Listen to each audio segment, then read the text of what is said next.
What's going on, guys? It's Morgana here, and welcome to week 2 of our Overwatch League predictions video. Obviously, last week we didn't really do as well as you saw in the results video, but this week I'm hoping we can do a lot better. Need to pick up some points. Obviously, in the leaderboard for the Widowmaker statue, somebody's already on 28 points, and I'm sitting on 9. So if I want to stay in the race, and if we want to stay in the race, we really need to get a lot of these right. So going right into it, we have a lot of games this weekend, and some teams that haven't actually played, so we're going to be breaking down some more teams this weekend for you. So, starting off, we actually have a team we haven't broken in a team I'm quite excited about this season. We have the London Spitfire versus the Dallas Fuel. Obviously, we've already spoken about the London Spitfire. We all know what their issues have been this season. We're not going to go over it again. We've already gone over it in 2 videos, so let's talk about the Dallas Fuel. They have been, I'd say, the surprise of this season. Obviously, a lot of people have been expecting Dallas to make a step up, but I don't think anybody expected them to quite do it in the way they've done it, especially with how much they were stressing that this team does not have a long-range hit scan. Obviously, they do now. They have Pine, but I don't believe Pine can play until they make it to the actual knockout instead of the June Joust itself. So, until then, they're playing without a hit scan character, but I mean, technically they are, because Sparkle has proven time and time again that he can make it work on the Soldier, and Soldier has been working out for them quite a bit. But this team in general, the power rank can show it. They're all in the top 10, top 3 most of the time for each class. They're just rocking it out. They're probably one of the best teams in the league at the moment, as proven by their winning of the May Melee. I mean, yeah, going through it and kind of doing what I do and breaking it down. I mean, you have a phenomenal tank line in Fearless and Hanbin. I mean, we've seen Fearless play well both this season and if it wants to come up, uh, just this season in general. On his tanks, Hanbin same kind of deal. Like you said, Sparkle has proven that his soldier can work. I mean, you have Doha or XZI, whichever one you want to pick, basically at this point. And you're getting Pine at some point, so having Pine Sparkle is going to be phenomenal when Pine can finally play. Having Doha and Pine is going to be really good. Doha Sparkle, you can basically interchange the 3 of those DPS like it's nobody's business and still have a phenomenal DPS line. And that's not even beginning to talk about guys like Fielder and JC and Repel. The support line is phenomenal. Just all around, this team has everything in place, and they proved it during May Melee. Oh yeah, I'm just picking up on what you're saying about their DPS line. Adding Pine just adds so much depth to his DPS line, because obviously don't have to have Sparkle on the Soldier if he doesn't want to. You could play the Tracer when Tracer's not banned. You got Doha, who's very good on those aerial characters like Echo and Farah whenever he wants to play them. And Fielder has proven time and time again that he is one of the best, if not the best, honor in the league. It's proven by the fact he's number 1 in all of the sports at the moment. Obviously, Hanbin, Fearless was coming in with the clutch 180 shatter in the grand finals of May Melee. This is a team to be reckoned with, and I don't think that they're at the London Spitfire are really gonna give much of a challenge to them. And maybe you could give them the map if you're feeling generous, but I don't think so. I think this could be a washout for Dallas winning over London. I think it's a washout just solely because while we talked about it a little bit, and I'll kind of recap a little bit of the London situation right now, in case people don't see our recap video. But London firing their coach is a big deal, and it opens the door for a lot more of that DPS flexibility and a lot more of that tank flexibility, and we even saw it earlier uh, or later last week when they played, where they started to take maps and they started to get a little bit closer with teams. But I think this Dallas team and especially the addition of Pine is just going to put them over the top in a lot of ways. Oh yeah, Pine one of the MVPs of the past years of Overwatch. I'm surprised that he actually came out of retirement. I'm wondering why he actually came out of retirement, especially to join Dallas. I mean, Dallas is very much an exciting team to join, so I can't say I blame him, but just interesting. he might have connections. I'm sure he has a connection to somebody on this team, either from contenders or when he played for NYXL. True, yeah. That's probably why, yeah. I think for this one, I think I'm gonna go 3-0 Dallas. I think I have to go 3-0 Dallas. Although that I'm terrified that this is gonna go and bite us in the ass again, but I don't think it will. I'm confident in Dallas after seeing what they do. They're a phenomenal team. So Uh, yeah, I would say for anybody watching, if you're gonna predict, maybe just flip all our predictions, especially after last week. we're not the best, as you can see by my points title up there. Yeah. Moving into the next fixture, we have quite possibly another washout. Actually, one of your favorite teams, and one we've been looking forward to breaking down. We have the Los Angeles Gladiators facing off against the Vancouver Titans. We're not breaking down either of these teams, but Mhm. there is a clear difference between these two teams. So if you just want to take it away and do your thing. Oh Lord, this Valiant team, man. I mean, how can you go wrong? You have Moth, one of the best Lucios in the league. He proved it time and time again, winning 2 championships with San Francisco, and again has been constantly good on Lucio. Add to that his Mercy. I mean, you have a Mercy pocket for basically both of your tanks at all times. You have one of, well, technically, I think the rank 1 tank in Overwatch ladder right now in space, who's a phenomenal off tank. Even just you can maybe call him a. Sorry, I'm forgetting the name of the Yeah. character right now. A Sigma one trick. But even then, just his off tank is phenomenal. I mean, you've seen it played time and time again. His Zarya, his Sigma are phenomenal. You have Bird Ring coming from London a couple of years ago, still at the top of his game. You have Shu, one of the best Baptistes in the game right now.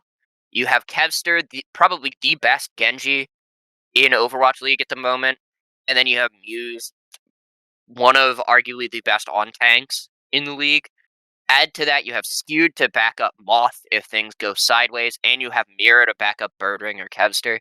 This team is a force to be reckoned with. Their record might not show it right now at 2-2, but this team, if they hit everything on the head and kind of get the ball rolling this week and into June Joust, I could see big things for the Gladiators. And picking up on what you said there about their record, I don't really think record is a fair reflection of their team quality. Their losses came against two of the most indomitable teams in the league. They lost to San Francisco Shock 3-1, and they lost to Dallas Fuel 3-1. Dallas Fuel, obviously, we know, went on and won the main melee, and San Francisco Shock are the current double reigning world champions. And then they beat the other teams that you'd expect them to beat. They 3-0'd London and they 3-0'd Boston.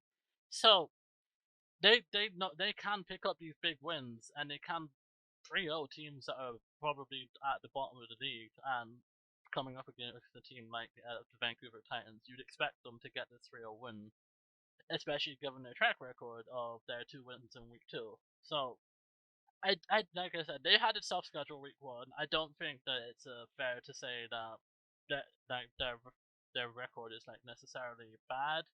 Um, but yeah, they can definitely turn it around this weekend. I mean, they got Vancouver Titans, and then later on they have Atlanta Rain. We'll get onto that, but they can definitely come out of this weekend 4-2.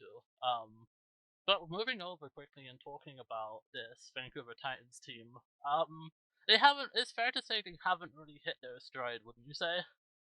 No, I really don't think they've hit their stride. And even, on paper, this team should be decently good, if not like near the top of NA.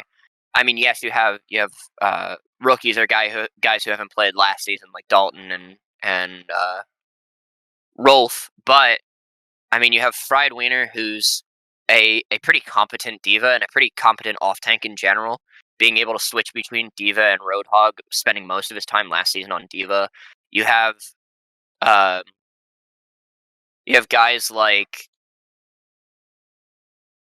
Fire and Teru, who are decent DPS and supports. You have Linkster, who's a very, very good hit scan player, spending most of his time last season on Widowmaker or Zarya, so maybe you could see him switch into a tank role and be an off tank. Uh, Shredlock, who's shown sparks of being very good this season, but just doesn't seem to be able to put the pieces together yet. But I think their record shows that they don't have their stride complete yet, but we could see a turnaround at some point, especially because Vancouver made it to the grand finals tournament and beat Shock in 2 stages.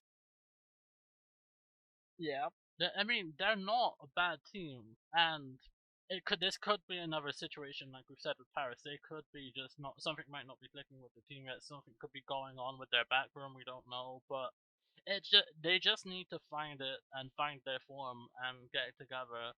Otherwise, they could go down as the bottom of the division at the moment, and they're sitting down there with the likes of London Spitfire at the bottom of NA, and they don't deserve it, like you said.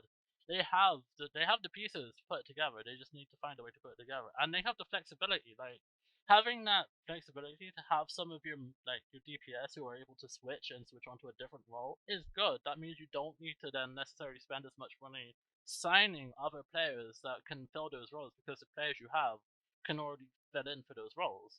So it's just literally just putting the pieces together and trying to find some kind of resemblance of a form, which they just haven't found yet. But coming up against a team like the Los Angeles Gladiators, I don't think they're gonna find their form necessarily in this game. We'll have to see who they're playing in their other game to see. Maybe they might be able to put it together in their second game of the week, but I think this is gonna be a 3-0 for the Gladiators. Mm, I think so too. I think the Gladiators have proved that they are strong, especially. I mean, maybe it just happens that they came up against teams like Boston and teams like you know those sort of bottom feeder teams near the end of their first couple of weeks of May Melee. But even still, they looked strong in those games, and they looked like they had things put together that I don't think Vancouver has put together yet. And I mean, going up against this lower division teams, these higher up in the standings league teams need to be showing that dominance against these teams to be able to be in the standings. You need to pick up these wins against the lower side teams to be able to be in the standings to get qualification. Exactly. So yeah, I'm going 3-0 with this one. I think it's pretty simple for that. I Um, don't think you can go anything else than 3-0. yeah. Going into our next game, we have a repeat from the main melee qualifiers, which I'm not very happy about, but we're gonna cover it. We have the Houston Outlaws against the London Spitfire. Obviously we've already talked about both these teams. Houston are one of the most informed teams in the league at the moment. Obviously they did have a loss last week, but they picked it up in their second game against it was Atlanta. So yeah, or sorry, not Atlanta against the yeah, but they picked it up at the end of last week. So I can't. It's hard for me to predict London to this, but I can't see them winning this game in any way. Eh, I don't really see them winning No. either. I think London's getting closer to I don't want to say being a top contender, so maybe I'll give them a map, I'll give them the benefit of the doubt, but um I don't see them being near the top for a while. Maybe until like either summer showdown or even later than that, and by that point it might be too late. Yeah, that's honestly when their easier schedule starts phasing in, where they have some of the more teams around the area of the days and leading into summer showdown. It's pretty much facing teams at the top of the league. So they really need to be trying to find a way to beat teams like this, but it's gonna be hard to beat a team like Houston. I think honestly, I think I'm gonna go 3-0. I can. It hurts, but seeing how Houston have played, I can with that team I can predict something getting a map. Even though they did take a map off of Florida, but then Houston then went around and turned over Florida, so it's kind of yeah. That's true. I think I'm going 3-0 with this one. I'll give them the benefit of the doubt because London took a map off of one of the top teams in NA that they could repeat and do it again. Yeah, it's absolutely possible that they could take a map, even two maps, if they find their form. But it's just depending on how well they bounce back from what losing another two games and going realizing that they're 0-6 at the moment. Yeah. Really depends on how thick their skin is and to how well they're going to be doing throughout the rest of the season. But we're going to move on now to the first game back for the reigning world champions since the melee knockouts. We have the Sanfrancisco Shock facing off against the Toronto Defiant. Now we have broken down the Toronto Defiance roster last week, but they're 4-2.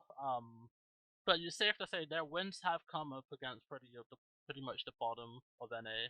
That's where most of their wins have come from, which is good. They need to be picking up those wins if they want to qualify for like the fifth or sixth seed. But coming up against a team like San Francisco, which we're going to break down in a second, I can't see them really winning, but they might get a map. But um, Yeah, I can't really see them winning, especially because, like you said, most of their wins have come against teams like the Vancouvers and the Londons and the Parises. But then even hell, last week, on Saturday, they got 3-0'd by Boston, they and did. Boston was predicted to be one of the bottom tier teams in NA this year. Add to that getting 3-0'd by Washington and Florida, two of the top teams in NA. It it's really hard to see them beating San Francisco. Yep. Especially with this team, one of the most in-depth teams in the league in terms of how much backup they have, and they have some of the best players in the game. Or quite honestly, Honestly, yeah, they really do have some of the best. And okay, yes, we can call a little bit of bias, but I really don't think there's a better tank duo in general. Yes, there are tanks ranked higher than Smurf and Choi Hyobin, and even Super, but I don't think there's any tank duo or trio better than Super Smurf and Choi because you can interchange these three so easily. You see Super come in to play Ryan and Wrecking Ball and sometimes even Monkey. You see Smurf come in specifically for Monkey a lot of the time. Sorry, for Winston a lot of the time, and for a few other of those like harder to figure out main tanks. And then you have Choi who plays a phenomenal diva.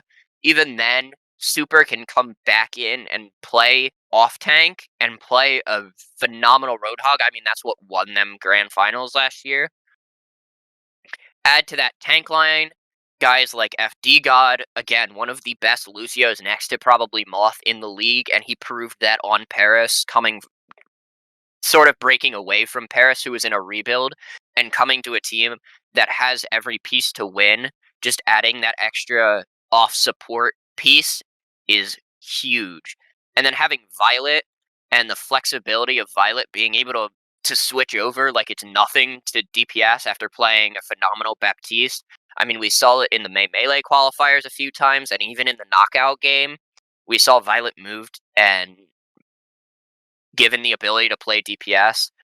And then you have Nero, who played a phenomenal May during May Melee, even though May has kind of been phased out of the meta at the moment. You have Striker, who plays a phenomenal McCree as well, and then you have Tayo and Glister, who are more backups at this point for the Shock. But Tayo has a very good Ashe, Hanzo, Widowmaker, and Glister can play a very, very good Tracer, if I'm not mistaken, yes. and a few of those other sort of like get in your face type of DPS along with Nero. So you have every piece, and this team is still well rounded. And really, the 3-1 record, the only reason they are or I'm sorry, yeah, 3-1. The only reason they are 3-1 is because Houston full held them at less than half a meter on Havana in week one. Realistically, this team could be undefeated right now. Yep. That could honestly go on and be the story of the San Francisco Shock season.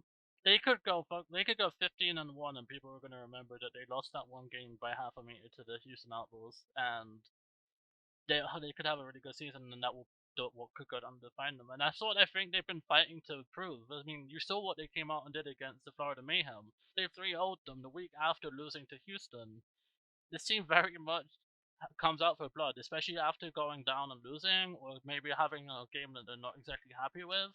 They will get it together. They'll go into the lab for the week. They will go out and practice and make sure that they iron out any of the mistakes. This is one of the best teams in the league, and it's proven by the fact that they've won the Grand Finals 2 years running.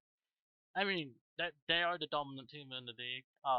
Granted, yes, other teams are performing better around them, but that isn't because they're bad. That's because the competition around them has gotten better, which is only good because that means that their competition will get better to rise against it, which only means more entertainment for us at the end of the day. Exactly, and you even said it, and I was gonna say this. They come out with a fire under them after losing or after having close games, and the last 2 games they've played this season against the Atlanta Reign and Dallas Fuel have been a 3-2, which was surprisingly very close by Atlanta, and a 3-0 by Dallas in the knockout round. So I think they're gonna come out and they're gonna do exactly what they did against Florida against Toronto, and just absolutely speed run them. Oh yeah, especially because I mean they did it to Florida, which are one of the top teams in the league. Do you really think that Toronto Defiant are going to come out and really stand much of a chance? I really don't think so. It's I just, really couldn't see it, honestly. and I'm worried that we're predicting a lot of 3-0s, but a lot of these teams that are playing that we predicted are very much top versus bottom of the division, so it's kind of you could go for the upset story in a lot of these, but not many of these teams have shown that they can do the upset story. I mean, Toronto, as we said, they've had most of the bottom feeders of the division, so they haven't really had the chance to have this fairy tale upset story. London, possibly they could do something against Dallas or Houston, but it's unlikely. And the same with the Titans if they can get it together. But yeah, at the moment, it's looking like a lot of these games are going to be quick 3-0s. Maybe some of them will be closer for, but yeah, 3-0s are going to be the story for a lot of this.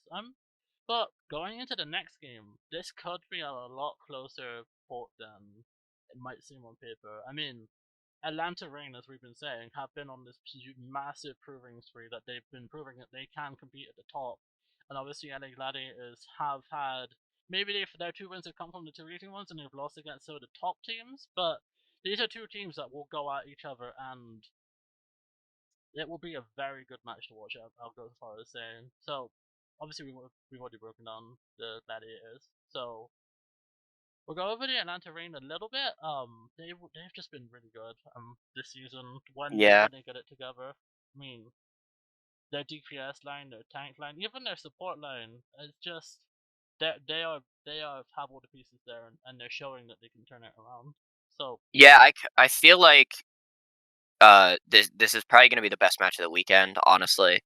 Just because I feel like Atlanta and the Gladiators kind of have a one for one match on just about every role. So to break down a little bit of Atlanta's roster, I mean Hawk and Gator, they're basically one for that huge, huge tank line of Space and Muse, and then you have the one for one on the DPS with Kai and Pelican. I mean, that basically perfectly counters Birdring and Kevster or Birdring and Mirror. So I feel like this is going to be the closest game of the weekend for the West region. Possibly either that or the one we will talk about later, the Dallas San Francisco game. But I hmm, this is hard to predict because Atlanta have been very good and they've shown that. Haven't really watched much of the Gladiators games, but from what you said and from what I know about these players, they are really good. But from the way I've seen Atlanta play, I think I'm gonna give Atlanta the win 3-2. I think I'm gonna rotate that and say 3-2 Gladiators, just because they've been good. They've proven that even though they're losing to some of these top teams, they're still keeping it pretty close with these top teams. So I feel like I can't discount the Gladiators. Yeah, I mean they're still. I mean, my prediction even so, they're still gonna be keeping it very close. I mean, it's not exactly going to be a 3-0. I can honestly see the Gladiators maybe taking a lead in this series, and then Atlanta coming back, or it could be the other way around. But it's just this game is just so hard to predict.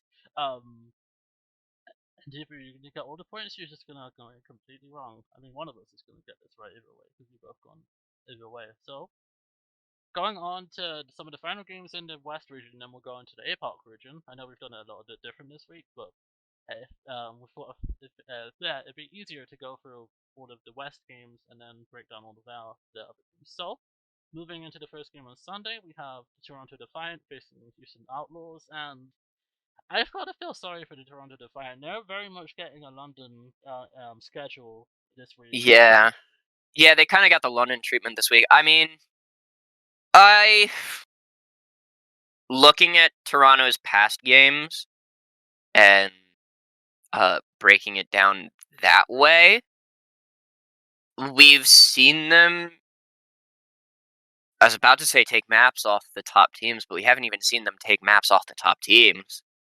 I mean, the closest game they've had was against Atlanta before Atlanta was really clicking. Yeah, So I, I really can't even see them take a game off of Houston, in my opinion. I think it's a pretty fair and solid 3-0 by Houston, and just that the Houston train keeps rolling, baby. I I think it could be 3-0, but Houston have had that thing of coming out not exactly clicking. I mean, yeah, they get it going by the end of the game, but we saw with when they went 1-0 1-0 down against Florida Mayhem. Yes, the Florida Mayhem were a better team, but there is a precedent for them dropping a map at the start of the series and then coming back and winning 3-1. But I guess that's true. Yeah, looking at their past wins, 3-2, 3-2, 3-1, 3-0, 3-0, and then getting 3-1 by Atlanta last weekend. hmm, So I could see them drop a map to Toronto, but especially coming off the shot game, how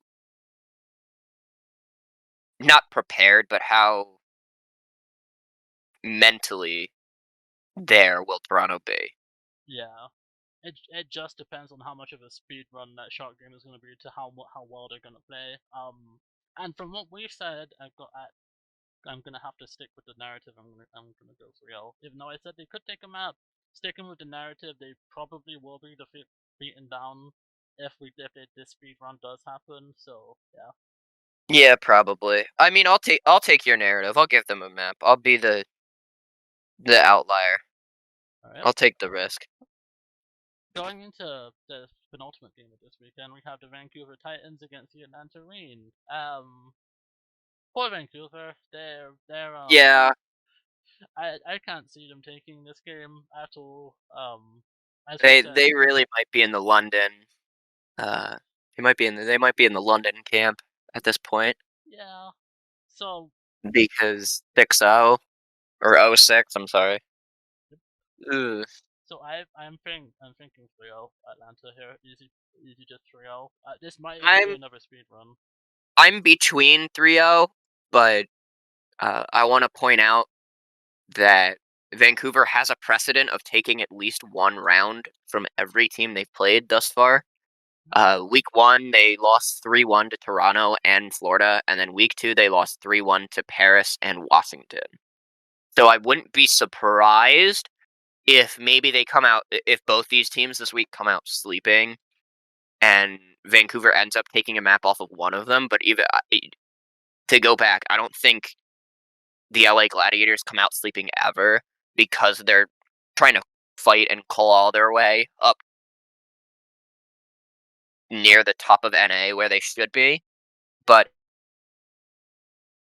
I could see maybe Atlanta coming out sleeping, especially after having such a good weekend last weekend. Yeah.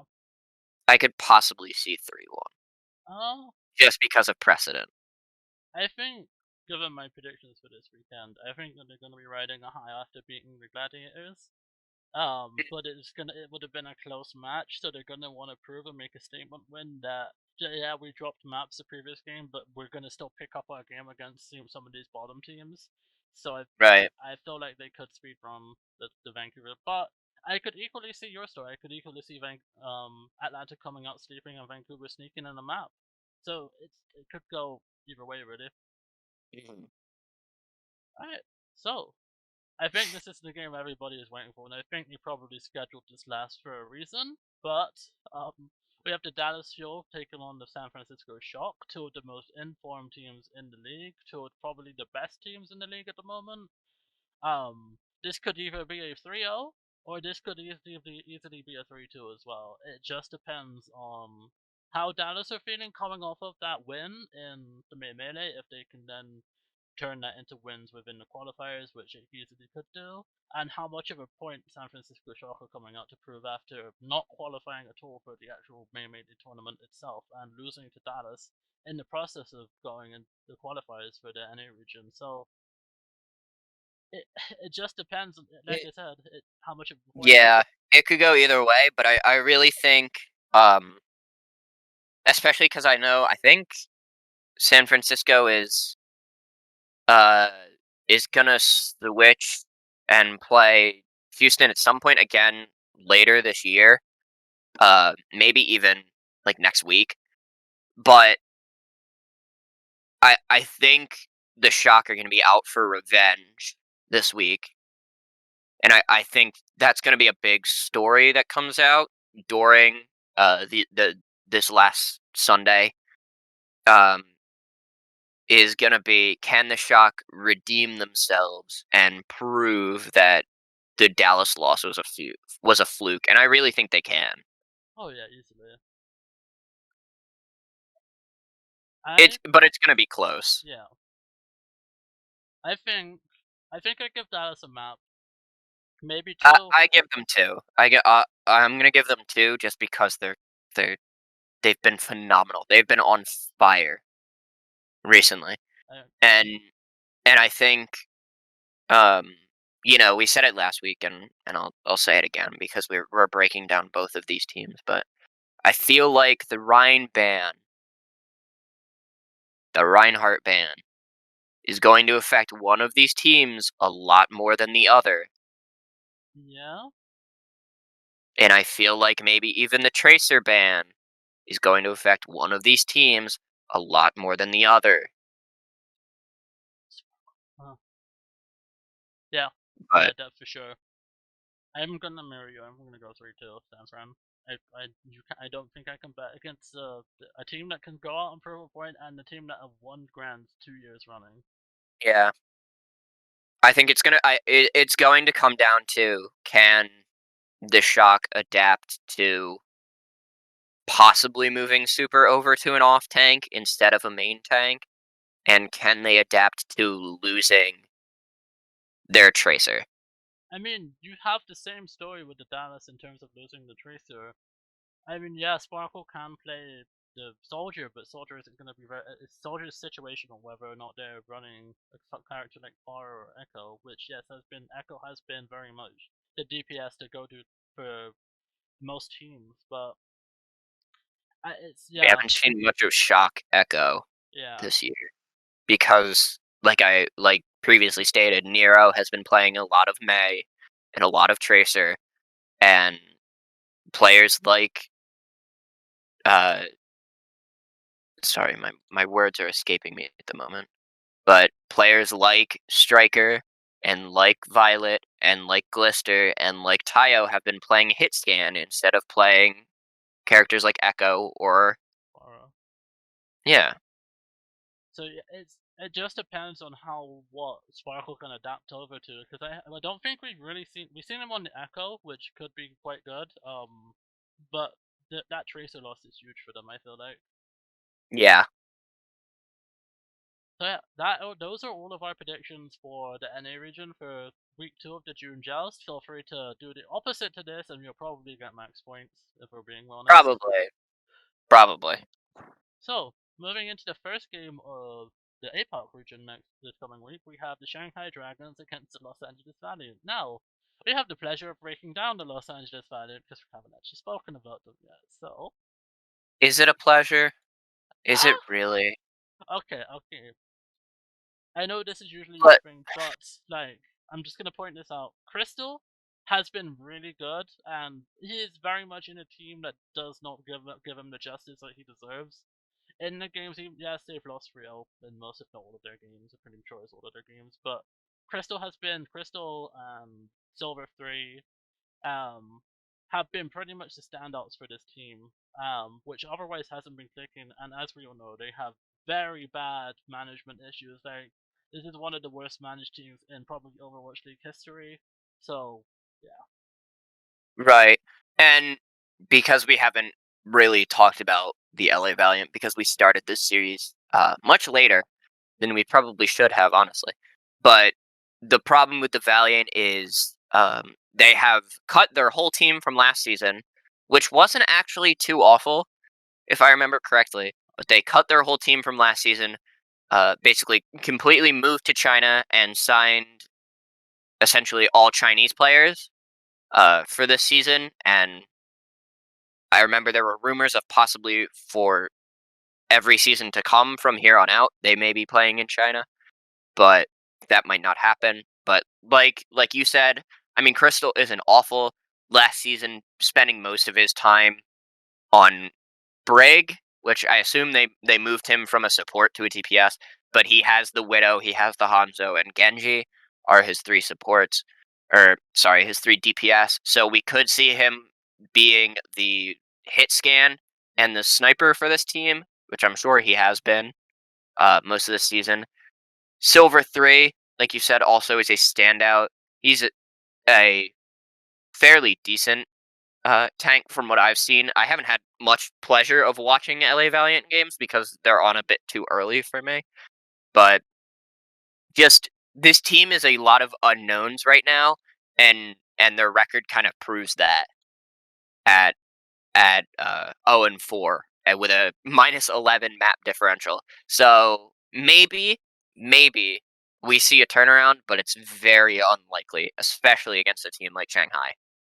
yeah. I mean, there is a precedent for Shanghai being turned over by some of these bottom teams, but like they were it was a Spark last week, and the Spark are nowhere near in the position that the LA Valiant are in. So I can't see them taking them out. I'm being completely honest with you. I think this is gonna be a pretty quick for one and done 3-0. Maybe there'll be Me some too. scrappy team fights I in don't there, see this. but yeah. I don't see this changing any other way. Pretty quick, easy one and done 3-0. So, moving over to the more juicier, which has become more juicier after this past week. We have the New York Excelsior facing the Seoul Dynasty. Now, Seoul are very much a team of whether or not they turn up or not. As you saw, grand finals last year, they could have easily taken it and they could have easily made it a lot closer than it was. I mean, they did at the end, but going 2-0 down in the series and then waking up and bringing it back, it just depends on if they can come out of the gates and so listen, we are going to be one of those contenders for the top, and they need to do it, and they need to do it week in week out. They can't just do it whenever they're feeling like doing it or whenever they need to do it when they're under pressure, which is what they've done historically. And it's not even their team. Their team is fantastic. They got one of the best DPS players in the league in Profit. Their support line is phenomenal, coming over from the London Spitfire in some reasons a couple of years ago, and especially Gesture on their tank line coming over from London, who has been phenomenal. It's their team is all there. It's just whether or not they can show up on the day, and it's the same with the New York Excelsior. Really, they showed against the Philadelphia Fusion, which granted you could say it was an off weekend for Philadelphia, or you could say that New York have been trying to turn it around recently and bring more of a form in. So it just both of these teams. It really depends on if they come out swinging out the gates right away, and whoever does that, I feel will take the win right away. They'll take the reins and take control of the match. Right. And a little bit more about some of these soul players since we haven't gotten the chance to talk about them. Like Bree mentioned, you have players like Gesture, who is the stereotypical, you know, main tank player. So he spent most of his time with London last year on Ryan, Orisa, Winston, which is we'll probably see a lot of Winston, especially with Ryan gone. So we could see a a combination of Gesture and Marvel here this week, where they kind of switch in and out very you know, over and over again because they both kind of have that same amount of time on Winston Reinhardt from last season. Um, you have Toyu, who has theoretically been a very good off tank uh, for the majority of this season. You have Profit, like we talked about, one of the best DPS in the league, uh, spending most of his time last year on Mei and Hanzo. You have Creative and Animo to kind of back all of that up with a pretty decent support line with Animo playing mostly Lucio and Mercy last year, so you have that pocket playing BAP as well. So we'll probably see Mercy BAP from him uh, for most of June Joust. And then you have somebody who didn't play last season, Creative, who is also has been good on support this year. But this team all around has all the pieces there. Um, Historically, we've seen them kind of come out sleeping. We saw it in Grands last year, where they probably could have taken Grands had they come out and played well in the first couple of maps, and they just ended up dropping it because they weren't there. But even this year, I mean, you see them 3-0 Excelsior and Valiant. Both of them are kind of the bottom, and same with Charge.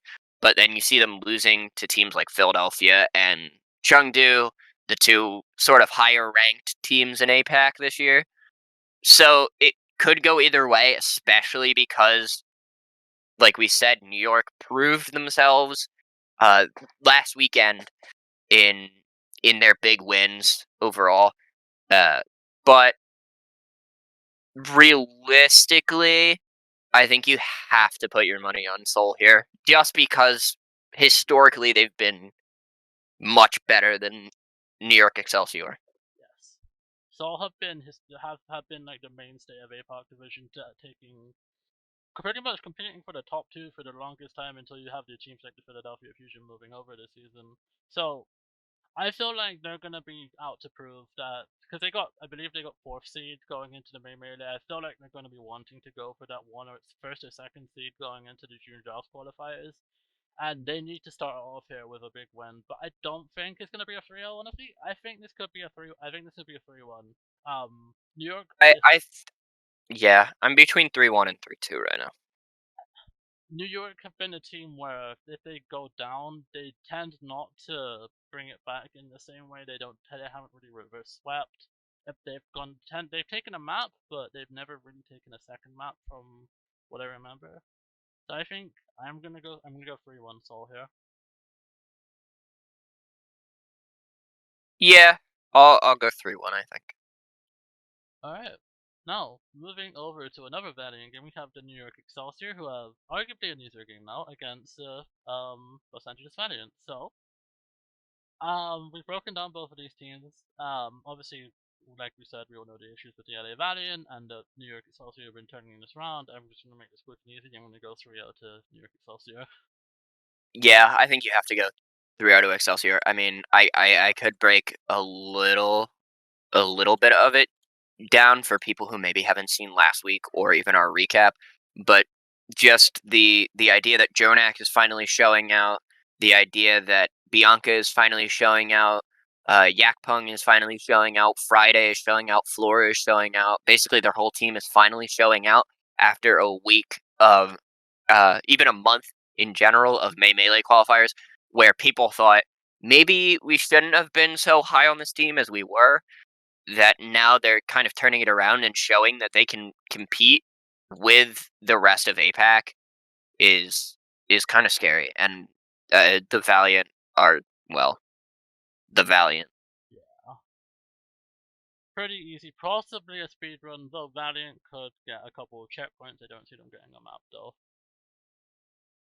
So moving over to, I think this is going to be the premier game of APAC this weekend. We have the Seoul Dynasty going up against the Shanghai Dragons. Now, this is really going to be a case of can Seoul come out of the gates and actually be awake for the game? Because going up against a team like Shanghai, they're not going to have the luxury of necessarily, you could say, like they would against New York Excelsior, who maybe historically aren't as good as the Seoul, but Shanghai Dragons have been up there for the last few years as the premier team in the APAC division, and Seoul need to be ready to fight for this one to get the win.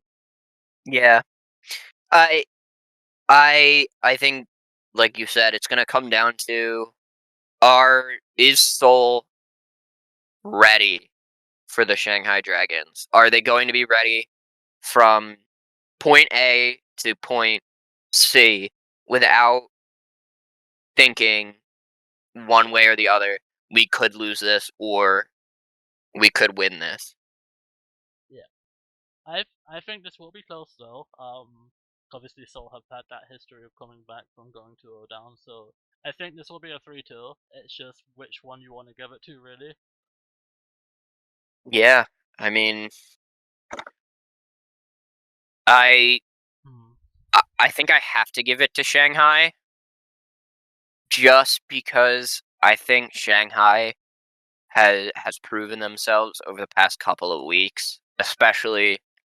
I mean, they had what I believe to be a flash in the pan loss last weekend, but even just during melee qualifying and making it all the way to the final.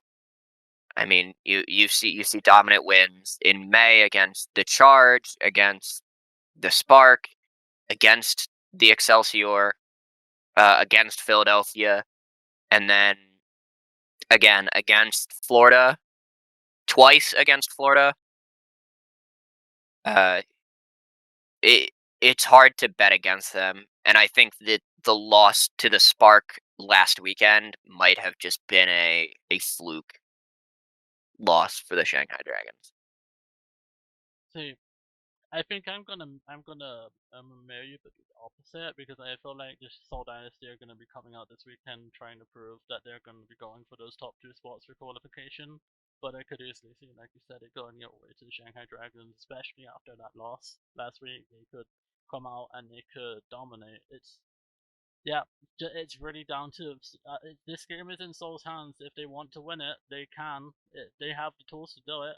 But it's gonna be hard, and it's gonna be 3-2 either way. So for me, 3-2 to Seoul Dynasty. Obviously, 3-2 to Dragons for you. And that brings our predictions to a close for this weekend. And as I said when we were going over the NA, feel free to mirror these in the opposite way, and you'll probably get it right. But if you're enjoying these, please do hit that like button and subscribe if you're new. And we'll be back again next week to break down a lot more games going into actually Knockout Sunday. So we'll try and get a video out. We may not get a video out for Knockout Sunday itself, depending on what goes on over the weekend, but we'll definitely have a predictions video out going over the games that are actually before Knockout Sunday. So, like I said, if you enjoyed the video, hit the like button, subscribe if you're new, and I'll see you guys in the next video. Bye! See